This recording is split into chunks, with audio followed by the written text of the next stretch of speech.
Even when you feel low, you can still go. Even when you feel slow, you can still go.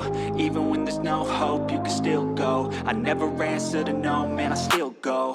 Go, go, go, go, go, go, go, go, go, go, go, go, yo, go, go, go. Hustle hard, hustle every single day. Hey guys, this is Just One Guy, and I'm back here with another developer's log, and I believe this one is number 7. And as you can see, I've been playing around with the project a bit, trying to get it to work a little better. So the first thing you might notice is I updated the graphics a lot, and that was just because I needed some practice with the way graphics work in Unity now. Because when I got into Unity, it was a long time ago, and was back in Unity 4, so they changed a lot of stuff and I haven't really been keeping up with it. So I just wanted to start practicing again, just to learn how everything works. So I added some post-processing effects and just was practicing with that. Some of these don't work out too good on mobile, like the reflection probe, but what I like about Unity is it's so well designed that you can basically run Unity on anything, especially if you plan on running it 30 frames per second. It'll basically run on anything. So one thing I had to do was I had to scrap my old climbing system because the code was starting to get clunky and I needed to clean it up, and I didn't like some of the way that things worked, so I've completely scrapped it and redid it. It's more animation based now, and I think it works a little bit better, as you can see, and that's mainly what I've been working on. So I got these to work, and I had to just trim down what I wanted to do with the animation system and really plan out a lot of the stuff. With the climbing system, sorry. Now, I got two key points that I want to achieve with this climbing point system, and that's create a dynamically spawning climbing point system where it's just putting these points, these little blue points. I don't want to have to place them manually.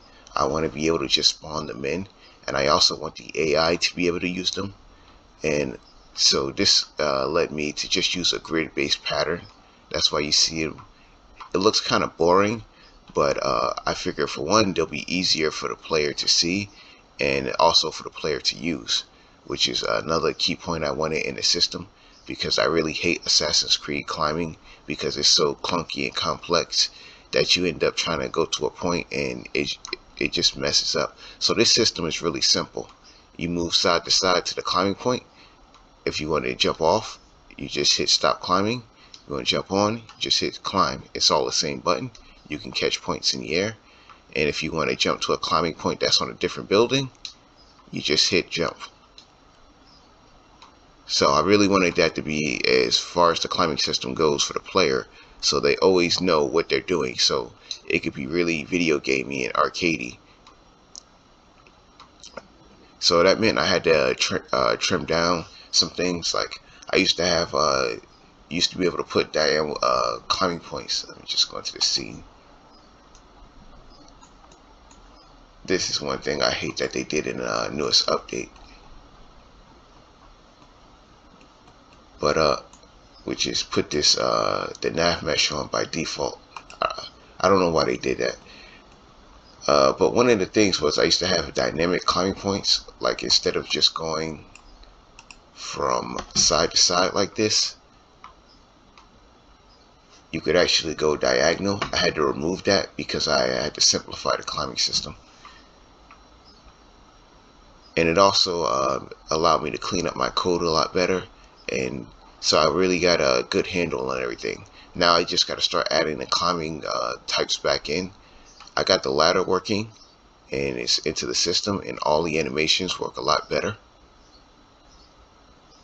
as you can see. And right now I'm working on a ledge. The ledge doesn't work so good right now. The animations play and everything like that, and it's a lot better. But as you can see right here, that's where it starts to mess up. Now I couldn't have the system fully animation based just because I want the nav mesh to be able to use this. So if I have a nav mesh based character, I just use these points right here and I move it through code. And one of the things that really messed me up, this is why I created this series, because you can see at some points in your development, you have to just start over in a system. And like I see a lot of developers, that's why they give up. But I had to really trim down the system to its key points and what I was trying to achieve with it. And I couldn't make everything animation based, even though that would have worked out better for the player and been easier to program, because I want the AI to be able to use the system. For instance, I want the player to be able to have fights on these climb points and actually fight different AIs on these climb points. So I had to tie it into Unity's navigation system, which means I had to simplify the system a lot. That's why it's grid based and just a lot simpler overall, so the player can access it too. I also had to work on some of the climb detection, so I had to make that system, the fall detection, I had to make that system a lot more complicated. Instead of one detection point, now I believe the character has like 6 or 7 or something crazy like that.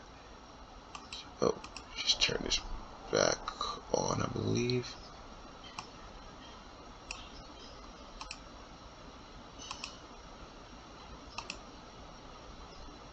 So if you go down here, you can see that these blue lines detect if the character is touching the ground. And right now he's detecting it with this red line right here. Before I only had 1 point. And the problem with that system was if you did something like go halfway off the ledge, you just wouldn't be able to move, or the character would do something stupid. But now you can see I have 6 points, so the fall detection works a lot better. Unfortunately, the character still can't climb slopes pretty well, as you can see right here.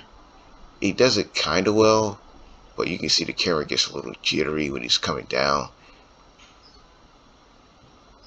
Another system I've implemented, which I gotta fix the animations on it, is if you run, it now has put this back. Automatic fall detection to keep you from running off an edge, so you can see it stop the character automatically. And it plays a little animation, but I don't think that animation is good enough, so I'm gonna change that out. But this is so if you reach the top of a climbing point or a building or something like that, and you're fighting and you're running around, the character just doesn't run off the building. I always like that system in games because it allows you to just play the game without thinking about, just falling off a building or something like that. Of course, if I stop running, it just allows the character to go off instantly. Now, you can still go off the building if you run and just hit forward. Just keep hitting forward. It's just going to stop you just so you don't accidentally run off the edge. So I just was improving that system. I want to improve the movement system overall in third person because I don't like this right here.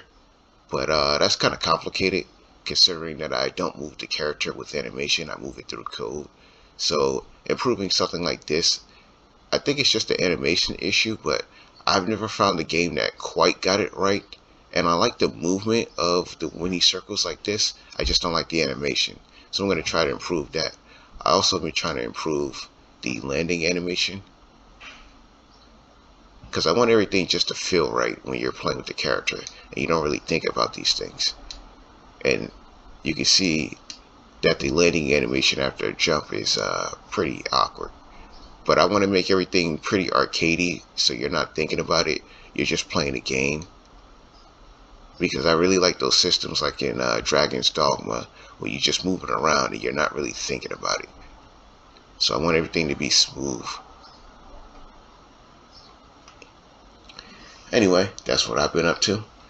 That's it for today. Thank you for watching. That's it for today. Thank you for watching. And if you're interested in anything I'm doing, or you just want to follow the channel, please like and subscribe, and check out my socials in the description down below.